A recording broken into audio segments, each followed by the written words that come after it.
Bueno, vamos a continuar hoy con ese mundo antidiluviano y sobre todo con lo que es la tercera gran crisis del género humano a las 10 generaciones de existencia del género humano y en el diluvio. Hay varios aspectos de entrada, antes de entrar en el fondo del texto, que son bastante interesantes. Quisiera detenerme un poco en ellos. El primero es que el relato que tenemos puede ser un relato escrito por el propio Noé. Es decir, Moisés acaba utilizando un material que el propio Noé redactó en su momento. Acaba utilizando lo que podríamos llamar las memorias de Noé. Cuando en el versículo 9 dice, estas son las generaciones de Noé, en realidad, vamos a ver, en hebreo la expresión que aparece, vamos a ver, la expresión que aparece es Toledot, que puede ser generaciones en algún caso, pero que tienen más bien el sentido de relatos, de anales, de lo que podría ser las crónicas de Noé. Es decir, muy posiblemente, en lugar de estas son las generaciones de Noé, que no tienen mucho sentido, porque realmente no está hablando a continuación de las generaciones de Noé, eso se relata mucho más allá, esto habría como que traducirlo como estos son las crónicas de Noé. Noé, varón justo, etcétera, etcétera. Y en este sentido estaríamos utilizando, Moisés habría utilizado una fuente muy antigua, siglos anterior, que posiblemente se había transmitido a través de Noé, luego de Sem, y habría llegado hasta Abraham, y desde Abraham al resto de Israel, y de ahí a Moisés. De manera que hablamos de un relato más antiguo todavía que el relato de Moisés. Segundo, y esto es bastante interesante, posiblemente hay muy pocos episodios en la Biblia que tengan un relato paralelo tan extenso, tan repetido y tan extendido geográficamente como el diluvio.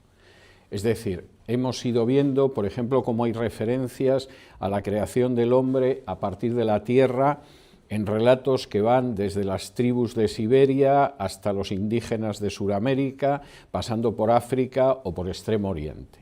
Hay pasajes en otras religiones, en mitologías, donde se habla del papel de la serpiente en la caída, lo vimos, o de cómo la mujer es tomada del costado del hombre, etc. Todo eso es algo que aparece mucho, pero posiblemente nada aparece tanto como el diluvio. El relato del diluvio es un relato absolutamente universal en todo tipo de culturas, en todo tipo de épocas. Les voy a mencionar algunos intentando no aburrirlos. Por ejemplo, en África. En África aparece entre los Khoisan, los Kwaya, los Mbuti, los Masai, los Mandin, los Yoruba y, por cierto, a partir de los Yoruba llegaron a Cuba. La religión Yoruba es lo que se suele conocer como la santería y, de hecho, ahí habría todo un traslado de, primero, cómo el relato del diluvio lo llevaron esas tribus descendientes de Cam que fueron poblando África y luego cómo algunas de esas tribus, a través de la esclavitud, acabaron llevándolos, por ejemplo, a zonas del Caribe siglos después. En Egipto, por ejemplo, y esto es muy interesante, hasta había una fiesta de bebida del vino que conmemoraba el diluvio, y era cuando se producía la subida del río Nilo. De modo que África, que está a bastante distancia del lugar donde se escriben estos relatos, es un continente donde hay multitud de referencias a ello. En el caso de América es exagerado. Es decir, en Norteamérica aparecen los relatos de los indios algonquinos, aparecen en los relatos de los Anishinaabe, de la isla de la Tortuga, aparece entre los Choctaw, los Comox, los Crees, los Hopis, los Inuit, que es el nombre más científico de lo que conocemos como esquimales, los Menominee, los Nipmuc, los Nisqually, los Ojibwe o los Ottawas. Es decir, hay multitud de etnias indígenas en el continente americano que mantienen el relato del diluvio. Muy posiblemente, porque esto lo sabemos hoy en día, porque las etnias americanas vienen de Asia. Y en ese sentido, esa gente que estaba en Asia había estado cerca de aquellos lugares donde se redactaron los primeros relatos del diluvio, fueron atravesando Asia, cruzaron el estrecho de Bering cuando está helado y fueron descendiendo a lo largo de los siglos por América. Y si a alguien le interesa ese tema, le sugiero que escuche la entrevista de este viernes en el programa La Voz, porque estuve entrevistando a un científico hablando del origen de las razas humanas, de cómo se habían ido extendiendo, y concretamente tiene un libro magnífico sobre las razas, las etnias en América y cómo tienen un origen que es un origen asiático. Y entonces, en ese sentido, toda esta gente, de paso, que atravesaba el estrecho de Bering, atravesaba buena parte del continente asiático, iba entrando por América y iban descendiendo hacia la Tierra del Fuego, entre otras enseñanzas llevaban la de ese diluvio universal. Por supuesto, en América Central existe eso mismo. Aparecen los mayas, incluso los mayas, que son de las primeras culturas indígenas que ponen por escrito sus mitos y sus tradiciones. El libro más importante es el Popol Vuh y, por supuesto, hay un relato de un diluvio universal. Y lo había también entre los aztecas y los mexicas. De nuevo, es un relato totalmente universal. Y en Sudamérica, por supuesto, incas, canaris, mapuches, muiscas, tupis, son algunas de las etnias que tienen precisamente ese relato del diluvio universal. ¿Qué pasa en Asia? En Asia es algo absolutamente universal. Por supuesto, están las grandes epopeyas mesopotámicas que hablan de ese diluvio, aparece en un relato de una cultura mesopotámica que es la cultura de Eridu, donde tiene una especie de epopeya que se suele llamar el Génesis de Eridu, y aparece, por supuesto, en la epopeya de Gilgamesh, que es la primera gran obra de la literatura universal, aparece en la epopeya de Atrahasis. En todos los casos hay un relato del diluvio, y un relato, en el caso de ellos, hablando de los dioses, que acaban con la casi totalidad de la especie humana, salvo una familia. Esto aparece en China, aparece en Irán, aparece en las epopeyas indias, algunas muy recientes, por ejemplo, el Satapatha Brahmana, que es de unos 700 años antes de Cristo, es decir, unos 800 años después del relato del Génesis, aparece esto recogido. Y por supuesto está en leyendas en Indonesia, Corea, Malasia, Filipinas, Tailandia, Taiwán, Vietnam e incluso en Siberia. Hay una tribu en Siberia, los Ket del Norte, que hablan de eso. Incluso los europeos tenemos referencias al diluvio en distintas religiones y en distintos mitos europeos. La gran epopeya es el diluvio de Deucalión, que es un relato de la mitología griega, que luego pasa a Roma, pero aparece en las tribus del Báltico, aparece entre los bretones, en Cornualles, en Irlanda, en Gales, hasta en Finlandia. Y la muy lejana Oceanía también tiene relatos del diluvio, en Polinesia y en Australia, y en tribus como los Nu, los Ruatapu o los Taukaji. De manera que estamos hablando de un relato universal con detalles parecidos, diferentes. Pero yo no estoy hoy para dar clase de antropología, me lo pide el cuerpo, pero me voy a resistir a la tentación y nos vamos a centrar en lecciones que aparecen en el pasaje que hemos leído hoy, donde todavía no se ha producido el diluvio, pero vamos camino del diluvio. Primera lección: Dios ve el mundo. Dios no solamente es el creador, Dios no solamente puede observar lo que sucede, sino que Dios observa y ve el mundo. Y además ve el mundo porque Dios no es como el Dios de algunos deístas del siglo XVIII, que había creado el mundo como el relojero, pero luego lo dejó ahí corriendo sin ocuparse mucho de él. Versículos 11 y 12. Y se corrompió la tierra delante de Dios, y estaba la tierra llena de violencia, y miró Dios la tierra, y he aquí que estaba corrompida, porque toda carne había corrompido su camino sobre la tierra. Dios sigue mirando el mundo. Dios no es indiferente a lo que pasa en nuestro mundo. Y Dios, por supuesto, actúa en relación con ese mundo. El proceso que se describe aquí, que es de alguna manera resumir lo que han sido esas 10 generaciones anteriores al diluvio, es un proceso degenerativo. Es el de una cultura que, bueno, sí ha sido expulsada del huerto del Edén, pero todavía no han empezado a matarse entre ellos. La segunda gran crisis del género humano es cuando Caín mata a Abel.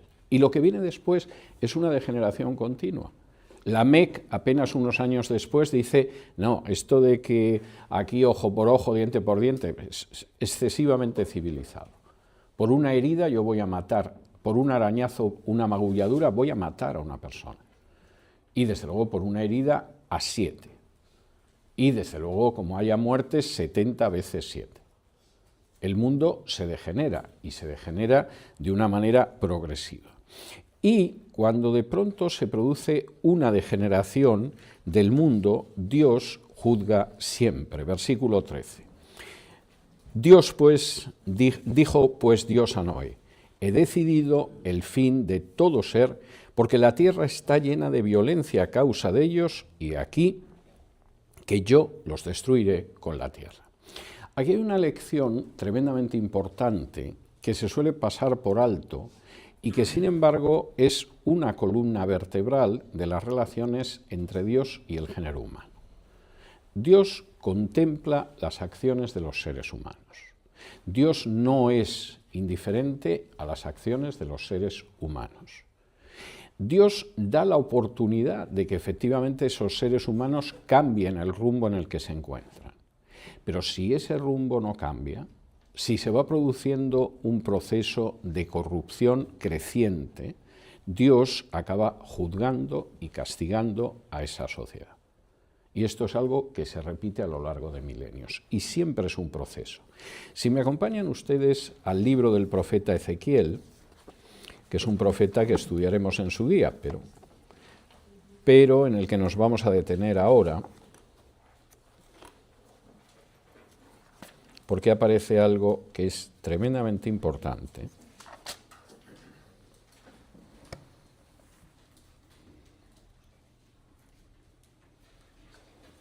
Ezequiel 16 y versículo 49 contiene lo que de alguna manera es la radiografía de cómo una sociedad va degenerando, una cultura va degenerando y cómo Dios actúa siempre. Y no le importa en absoluto la raza, la religión, la nacionalidad o la estructura de esa sociedad. Hay gente que piensa a lo largo de la historia y cae en ese error una y otra vez, que Dios pasa por alto los pecados y la degeneración moral de ciertas culturas. Es nuestra cultura y como es nuestra cultura, Dios no la va a castigar porque tenemos una relación especial con Dios. Creer en eso es un gravísimo error, porque Dios es justo y no hace acepción de personas. Y no castiga antes a la gente que tiene una piel más oscura y tarda muchísimo más, si es que llega a castigarlos, a los que tienen una piel más clara. Y no castiga a aquellos que no le conocen, y ahora Dios sabe qué tipo de dioses falsos, y por el contrario, aquellos que se supone que le conocen algo, esos se libran del castigo. O Dios tiene determinados pueblos sobre los que no recae nunca su justicia. Eso es mentira. Y es algo que ha quedado desmentido infinidad de ocasiones a lo largo de los siglos. Y es algo que se ve en el diluvio, pero que vamos a ver en este pasaje. En Ezequiel, capítulo 16, y versículos del 49 en adelante, dice así, y está hablando al pueblo de Israel. He aquí que esta fue la maldad de Sodoma, tu hermana, soberbia, saciedad de pan, y abundancia de ociosidad tuvieron ella y sus hijas, y no fortaleció la mano del afligido y del menesteroso, y se llenaron de soberbia e hicieron abominación delante de mí, y cuando lo vi, las quité. Primera afirmación que es durísima. Bueno, vosotros pensáis que sois superiores, ¿no? Como sois el pueblo de Israel, el reino de Judá, como tenéis el templo de Jerusalén, como además es la ciudad del gran rey, no os va a pasar nada. Sois igualitos a Sodoma. la ciudad a orillas del Mar Muerto, sobre la que yo descargué una lluvia de fuego y azufre y arrasé toda la ciudad, es genéticamente, en términos espirituales, como vosotros. Y si seguís el mismo camino, vais a tener el mismo fin. Yo no hago acepción de personas. ¿Y cuál fue el pecado de Sodoma, la maldad de Sodoma? Bueno, pues alguno diría, hombre, leyendo el libro de Génesis, que les encantaba la homosexualidad. No, eso fue la última parte de la película. Eso es como ir al cine, ir a ver una película que dura 2 horas, ver los 5 últimos minutos de la película y te crees que has entendido la película, ¿no? Tú has visto ya cuando cae fuego y azufre por las calles, pero eso no es la película tiene mucho antes. ¿Y cuál fue? Fíjense lo que dice, porque esto es de aplicación universal. ¿Cuál fue ese pecado? Versículo 49. Primero, soberbia. Lo que puso en primer lugar a Sodoma, al pueblo de Judá, pero a todas las culturas, incluida la anterior del diluvio, en la escalera de descenso que acaba en el juicio de Dios, fue la soberbia. La idea de que efectivamente sabían más que Dios. La idea de que efectivamente lo que está bien y lo que está mal es algo que decidimos nosotros. No existe una enseñanza que es objetiva sobre lo que está bien y lo que está mal. Nosotros lo decidimos. Y cuando Adán y Eva de pronto deciden que ellos saben lo que está bien y lo que está mal, y que efectivamente, como les dijo la serpiente, seréis como dioses sabiendo lo que está bien y lo que está mal, cualquier cultura y cualquier persona se coloca en el primer peldaño para ir descendiendo. Segundo, saciedad de pan. Y uno diría, hombre, estar saciado de pan no puede ser malo. En realidad es muy bueno, lo malo es no tener pan. O sea, realmente eso es lo complicado. Cuando una cultura realmente considera que lo más importante es lo material, efectivamente sí está descendiendo un peldaño más. Primero consideras que lo que está bien y lo que está mal lo decides tú. Esto de que va a venir por ahí Dios a decirnos lo que está bien y lo que está mal. Mis abuelos, a lo mejor. No tiene por qué ser mi caso. En segundo lugar, realmente lo que más te preocupa es tener el estómago lleno o la cuenta corriente llena, cualquiera de las cosas.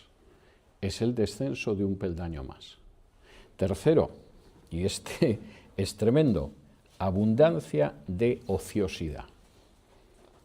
Realmente lo que me importa ya no solamente es decidir yo lo que está bien y lo que está mal, no solamente es que lo material tiene un peso más importante que otro tipo de prioridades, es que además mi tiempo es mío y yo quiero tener una abundancia de ociosidad.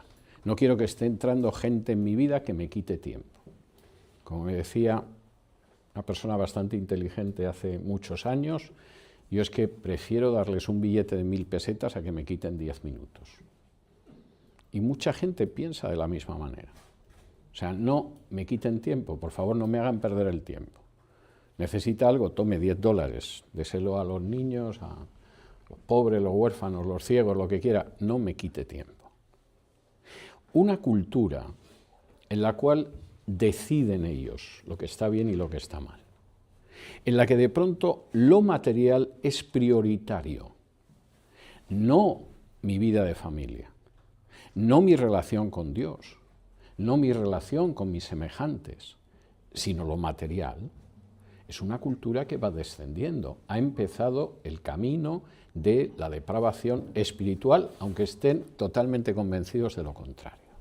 Cuando esa cultura además llega a la conclusión de que el tiempo es suyo, el tiempo no es algo que compartimos con los demás, sino que el tiempo es lo que yo quiero hacer con él. Entonces ha descendido un peldaño más. Luego esto da resultados patéticos, porque la verdad es que no hay una cultura a lo largo de la historia como la nuestra que haya tenido tantas posibilidades de ahorrar tiempo, y no hay una cultura donde la gente se queje de que tiene menos tiempo. Todo el mundo está agobiado en la cultura en la que vivimos porque no tiene tiempo para nada. Van ahogados. Yo no sé qué hubiera sucedido en una cultura como por ejemplo la de mi madre y mi abuela, donde no había planchas eléctricas ni planchas de vapor, sino que había unos trozos de metal que se calentaban para planchar. Donde la ropa que había que planchar no eran nuestros tejidos de ahora, que casi los pones en la percha y casi se planchan solos, sino que eran unos tejidos endiablados que había que almidonar y replanchar y remover y todo lo demás. Donde no existían lavadoras, ni había cocinas eléctricas o cocinas de gas o cocinas automáticas. Y donde además generalmente la gente como medio de transporte tenía los pies y bueno, con un poco de suerte una mula, un carricoche, algo de este tipo. Y resulta que les sobraba el tiempo, es algo verdaderamente prodigioso. Y nosotros tenemos infinidad de aparatos. Yo le doy muchas gracias a Dios por los ordenadores, me ahorran mucho trabajo. No hubiera podido escribir la cuarta parte de lo que he escrito si todavía utilizara máquina de escribir como cuando empecé a escribir hace 40 y algo años. Y sin embargo, no tenemos tiempo para nada, estamos agobiados. Y sobre todo no nos damos cuenta de que eso indica hasta qué punto nuestra cultura es una cultura en degeneración espiritual. ¿Y qué viene después de que lo más importante es lo material y tener un tiempo que se me escapa de entre los dedos porque cada vez lo siento menos, pero ese tiempo es un tiempo que quisiera tener? Ansío tenerlo, me desespera porque no lo tengo. Lo que viene es lo lógico. Fíjense lo que dice el versículo 50. No, perdón, en el mismo versículo 49. Y no fortaleció la mano del afligido y del menesteroso. Cuando nuestro dinero es nuestro solo, no nos damos cuenta de que el dinero solo sirve para gastarlo y además gastarlo en beneficio de la gente. No estoy diciendo que se dediquen a derrocharse o que se vayan a gastar sus ahorros a Las Vegas la semana que viene. No tengo nada de eso en la cabeza. Me refiero al hecho de que la gente no sabe cuál es realmente el valor del dinero. Y le da un valor que no tiene. Y en vez de tenerlo como siervo, lo tiene como amo. Y en muchas ocasiones destruye relaciones matrimoniales y relaciones de amistad y relaciones familiares porque da un valor al dinero que no tiene y que siempre está detrás de las personas. Cuando de pronto uno decide lo que está bien y lo que está mal. No sabe cuáles son las prioridades. Entre las prioridades está lo material por encima de todo. Y luego a continuación piensa que el tiempo es algo suyo y de nadie más. Lo que viene a continuación es que hay gente afligida y menesterosa de la que no se cuida nadie. Porque no queremos compartir nuestro dinero con la gente afligida y menesterosa. Pero ¿cómo vamos a desperdiciar lo que nos ha costado tanto ganar con esa gente? Y sobre todo, no solo no compartimos nuestro dinero, sino que no compartimos tampoco nuestro tiempo. El dinero es mío solo. Parecemos el personaje patético ese del Señor de los Anillos, solo que en vez de mi tesoro decimos mi dinero. Y luego a continuación también decimos mi tiempo. Y cuando hay alguien afligido o menesteroso, le cerramos la puerta. Y es lógico, si pensamos que el dinero es lo primero, y que además el tiempo es solo mío, y que somos nosotros los que decidimos lo que está bien y lo que está mal, no hay sitio para afligidos ni menesterosos. Nadie va a venir con un dolor, con una depresión, con un problema, con un sufrimiento, que pueda esperar que le abramos la puerta, porque no lo vamos a hacer.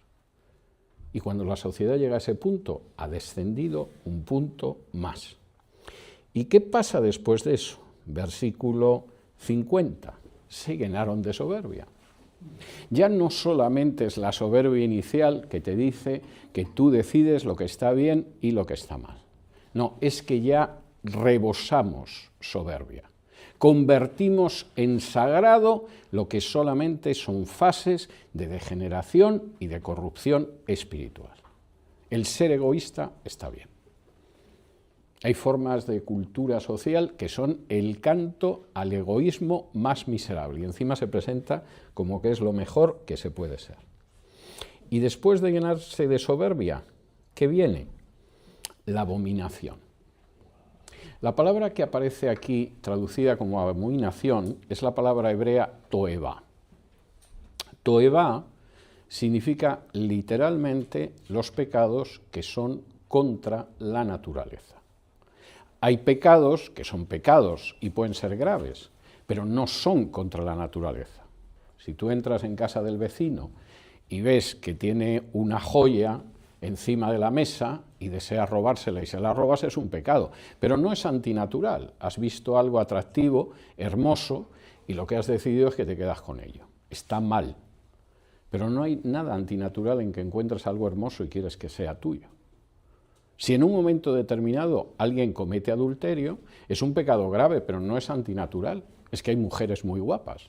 Lo que sucede es que no te puedes acostar con la mujer de tu prójimo y no tienes que hacerlo, pero no hay nada antinatural en ese pecado. El pecado antinatural es aquel que va en contra de nuestra naturaleza. Por ejemplo, cuando una madre, en vez de proteger el fruto que lleva en su vientre, decide abortarlo. Porque una madre, en realidad, lo que busca siempre es defender a sus hijos.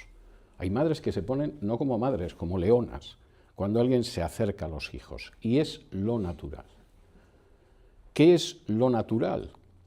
Pues lo natural es que cuidemos de nuestros ancianos, que efectivamente aquella gente que ha ido envejeciendo y que nos ha ido ayudando con el paso del tiempo y a la que debemos seguramente más de lo que pensamos, la cuidemos. ¿Qué es lo antinatural? Cuando los matamos. Lo llamamos eutanasia, eso sí que es mucho más elegante que decir asesinato. Pero es algo antinatural acabar con los ancianos. ¿Qué es lo antinatural? Cuando tú en un momento determinado, como Sodoma, decides que la relación sexual normal no es entre un hombre y una mujer, sino entre un hombre y un hombre, una mujer y una mujer, o entre un ser humano y un animal. Y entonces has llegado al último punto. Empezaste con la idea de que lo que yo pienso que está bien o está mal, eso es lo que vale. Seguiste con la idea de que lo material era lo importante, porque lo material es lo que me satisface y no me importa si al final lo material destruye cosas más importantes, porque yo lo he puesto como la primera prioridad. Hace años yo estaba en el sur de la Florida, estaba dando una serie de estudios bíblicos en una iglesia y una de las personas que me llevaba a la iglesia en el automóvil un día me empieza a contar su experiencia como inmigrante en este país. Y cómo cuando llegó a este país, todavía no era creyente, pero había llegado casado con una señora ya, con una familia, y había terminado divorciándose de esta mujer. Y dice, es que este país es muy difícil para el matrimonio. Y yo le tuve que decir, no, este país no es más difícil ni más fácil que otros países. El problema es que hay gente que llega a este país y se ciega pensando que lo más importante en esta vida es lo material. Y lo material es importante porque todos tenemos que comer y tenemos que tener un techo y tenemos que vestirnos y calzarnos. Pero lo material no es más importante que tu matrimonio, no es más importante que tu familia, no es más importante que tu relación con Dios. Y cuando colocas lo material como otra prioridad, has descendido otro peldaño. Y el siguiente peldaño ya no será solo lo material, será tu tiempo. No tienes tiempo para escuchar a tu mujer. No tienes tiempo para atender a tu marido, no tienes tiempo para tus hijos, no tienes tiempo para tus padres. No vamos a hablar ya de los vecinos o de alguien que pasa por ahí y está en esa situación. Y cuando llegas a esa situación y los desatiendes, lo que viene a continuación es cómo justificamos lo malvados que nos hemos hecho en esta sociedad. Porque efectivamente lo importante es lo material. Y lo importante es que yo tenga todo el tiempo libre que necesito, la sociedad del ocio. Y lo importante es que nadie me moleste en esta vida. Y lo importante es que los seres que no se pueden defender, pero que nos parecen molestos, los eliminemos porque nos molestan. Interfieren en cómo queremos disfrutar la vida. Y cuando llegamos a ese punto ya no existe freno moral alguno. Ya consideramos que cualquier conducta, si nos apetece, está bien. Y como nos hemos llenado de soberbia, cualquiera que diga lo contrario, vamos a por él. Y lo acusaremos de homófobo, de machista, de retrógrado, de fanático religioso, de lo que sea. vamos a por él. Y cuando llegamos a ese punto, ¿qué es lo que dice aquí que sucede?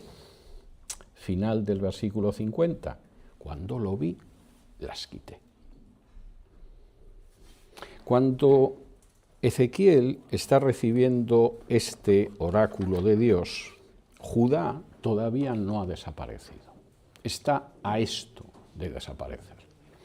Pero Dios le sigue dando una oportunidad.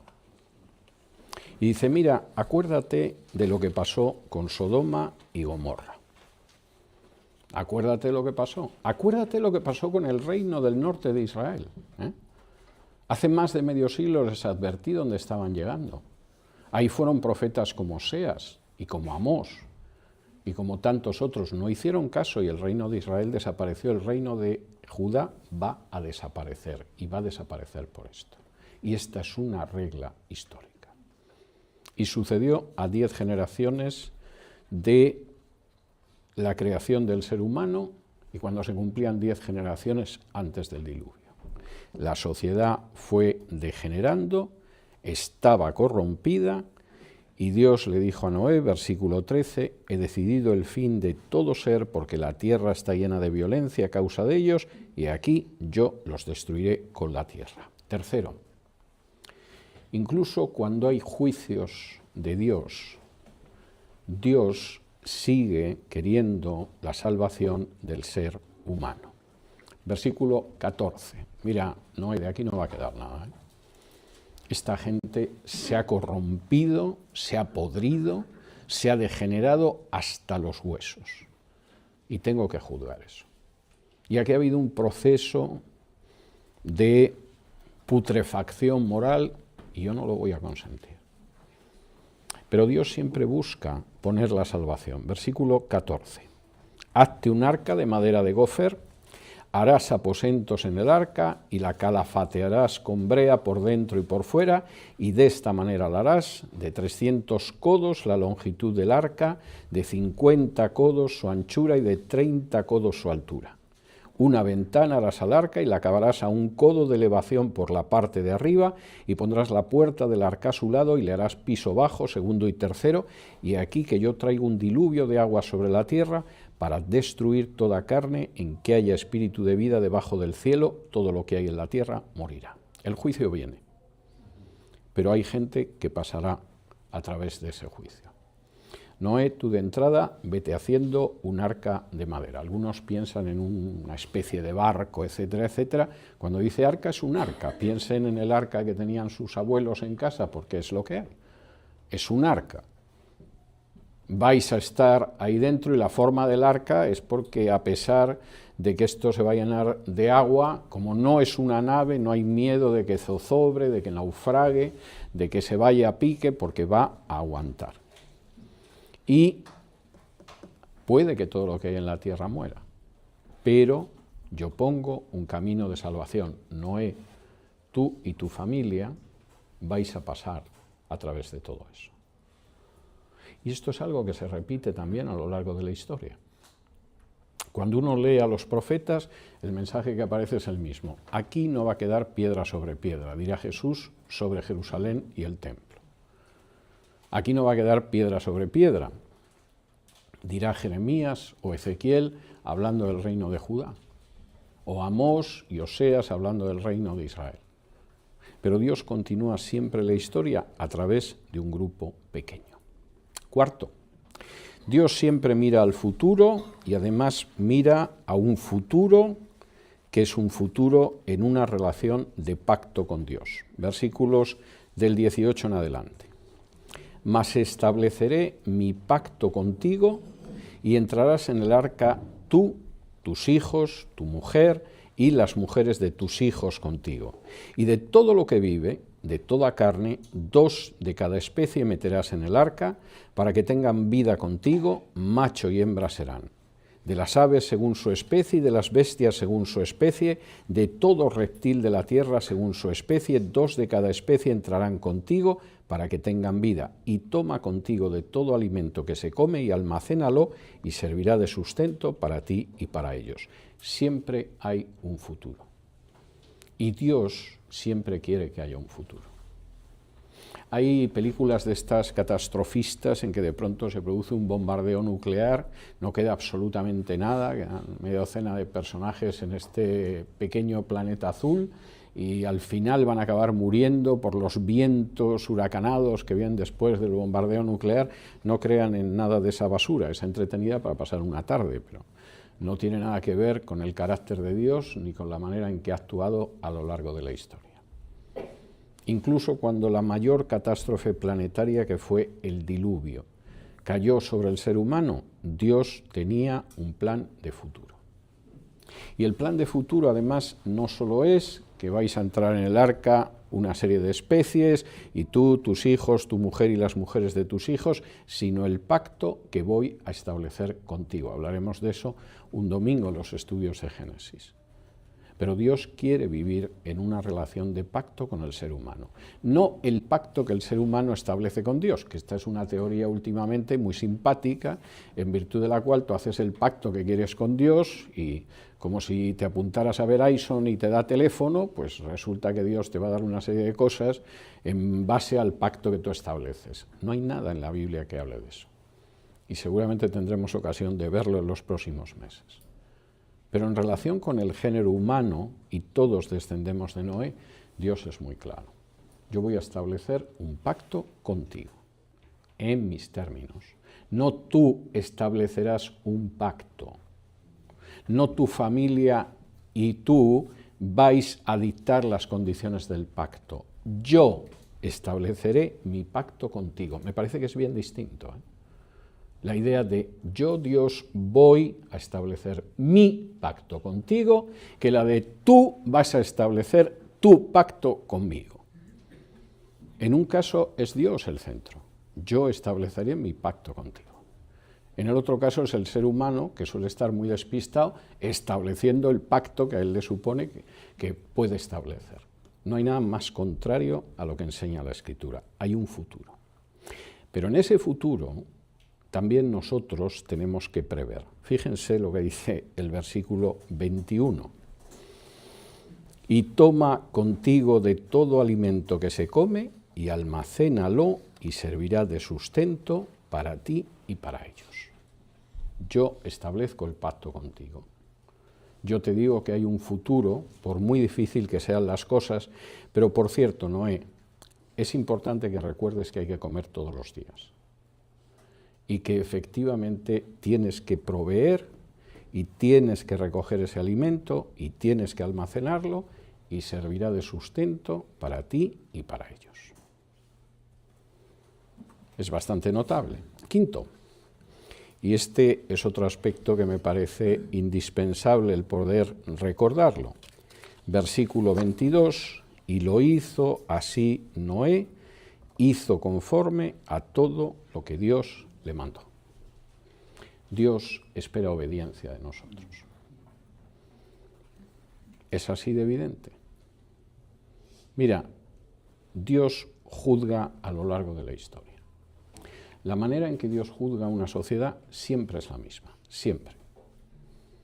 Los pecados que Dios no tolera son siempre los mismos. La forma en que una sociedad se hace acreedora al juicio y el castigo de Dios siempre es la misma. Y el proceso de deterioro y de degeneración moral que acaba derivando en el juicio de Dios siempre es el mismo. Y cuando llega esa situación, siempre viene el juicio. Y lo que Dios espera de sus hijos es que obedezcan en aquello en lo que tienen que obedecer. Pero hay todavía un aspecto más que me parece importante. Y es que Dios siempre avisa. Cuando de pronto hay gente que continuamente está hablando de lo bien que te va a ir si haces una serie de cosas que generalmente no tienen nada que ver con la voluntad ni el carácter de Dios, que por supuesto Dios no va a tocar a determinados sectores de la humanidad, ni a ciertas naciones, ni a ciertas etnias, ni a ciertos pueblos. Esa persona no tiene ni idea de lo que dice la Biblia o no le importa pervertir lo que dice la Biblia. Porque Dios siempre actúa de acuerdo a unos principios morales que son de acuerdo con su carácter y además avisa. y siempre hay un aviso previo. Como veremos que Dios le dice a Abraham, yo nunca traigo juicio sin advertir antes a mis siervos los profetas. Y lo hace para que puedan llamar al arrepentimiento. Si me acompañan ustedes a la segunda carta de Pedro,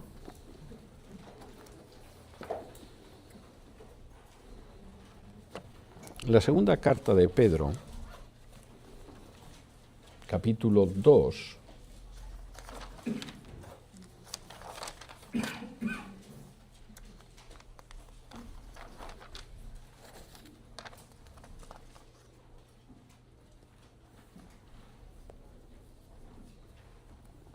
y fíjense cómo define la segunda de Pedro capítulo 2 a Noé, porque es muy interesante. Segunda de Pedro 2, y vamos a leer desde el versículo 4. Dice, porque si Dios no desde el versículo 4, segunda de Pedro capítulo 2, porque si Dios no perdonó a los ángeles que pecaron, sino que arrojándolos al Tártaro, dice literalmente el texto griego, los entregó a prisiones de oscuridad para ser reservados al juicio.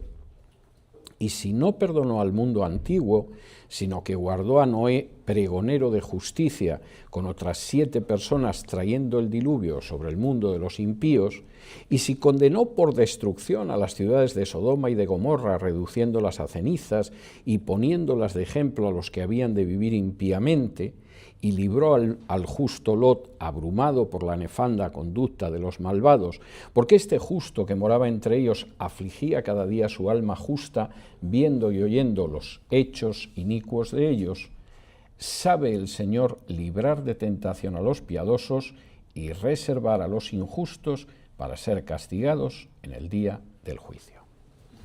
Y el mensaje de la segunda carta de Pedro, que es uno de los últimos escritos del Nuevo Testamento. Pedro seguramente lo escribe quizá muy poquitos días antes de su muerte, y es una especie de testamento vital de Pedro, y dice, Dios a lo largo de la historia actúa de acuerdo a principios, no hace acepción de culpables. Hubo unos ángeles, y algunos dirían que estos son los hijos de Dios de los que hemos leído al principio del capítulo 6 de Génesis, que pecaron y los arrojó al Tártaro y están en prisiones de oscuridad esperando el juicio. Sean esos o sean otros, da igual. Eran ángeles y eso no los libró del juicio de Dios. Como no libró a la generación de Noé, como no libró a la gente de Sodoma y Gomorra, y como no ha librado a todas aquellas culturas a las que ha llevado a juicio. Y Dios siempre acaba librando a los piadosos y al mismo tiempo castigando a los injustos. Pero fíjense cómo define a Noé en el versículo 5. Dice, si no perdonó al mundo antiguo, sino que guardó a Noé, pregonero de justicia. La expresión en griego se podía traducir como predicador de justicia. En un momento determinado, Dios llega y le dice a Noé, Noé, que sepas que aquí va a empezar a caer agua y te vas a construir un arca para poder salvar a animales, a tu familia. Y seguramente Noé diría, ¿que va a empezar a caer agua? ¿Qué agua? Nunca ha caído agua.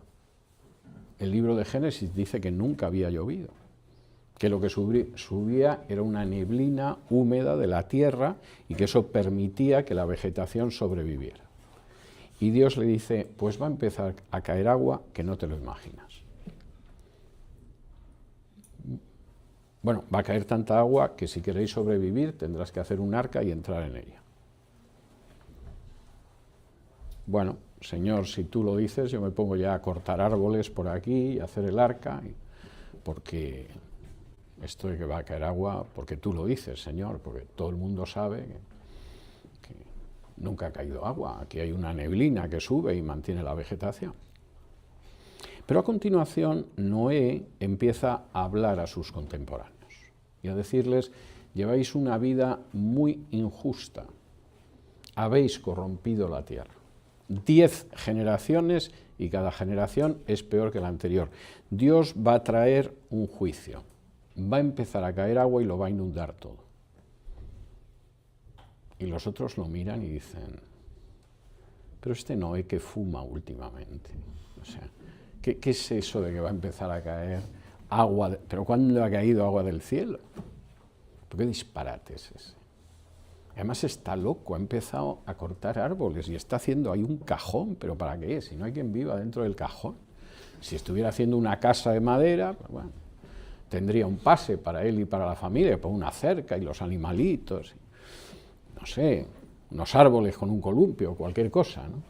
Pero una casa, una caja, que además ni tiene ventanas siquiera. Este Noé es un trastornado. ¿Y cuánto le duró a Noé tener que escuchar las chacotas y las burlas y las carcajadas de la generación perversa en medio de la que vivía? 100 años.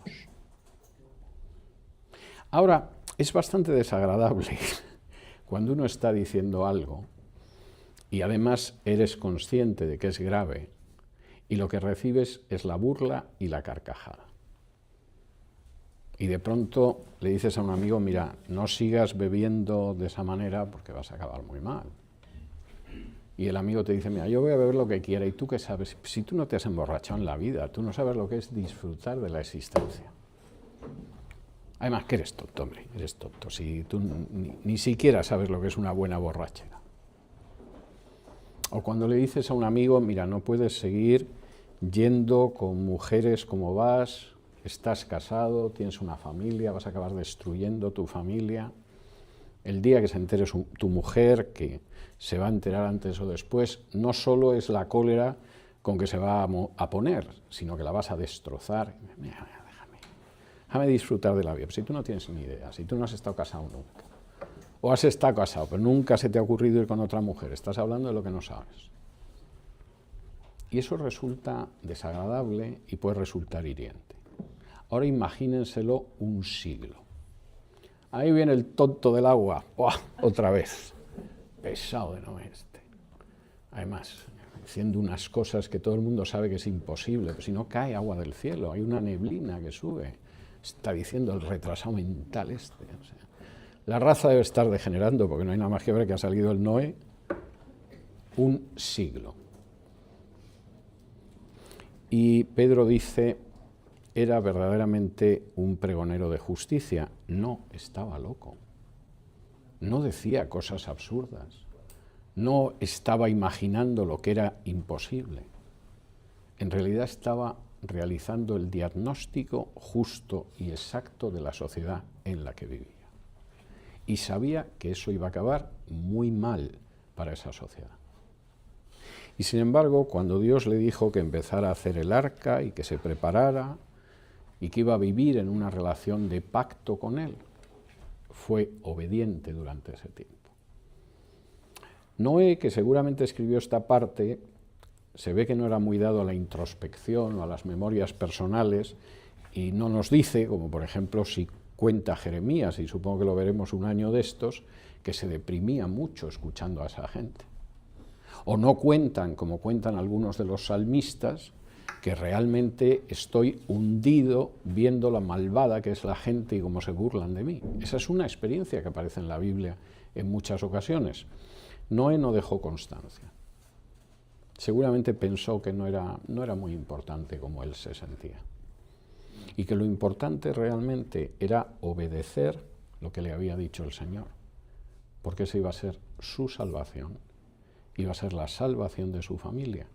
Y iba a ser la salvación del género humano.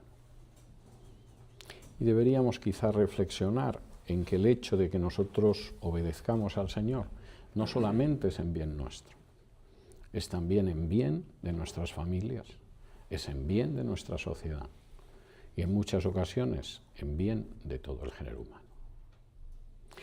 Nos quedan 3 minutos. Si tienen ustedes alguna pregunta sobre el pasaje que hemos visto hoy, y la semana que viene entraremos en el diluvio de lleno.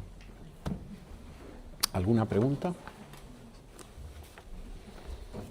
Bueno, pues nos vemos en Juan dentro de un ratito.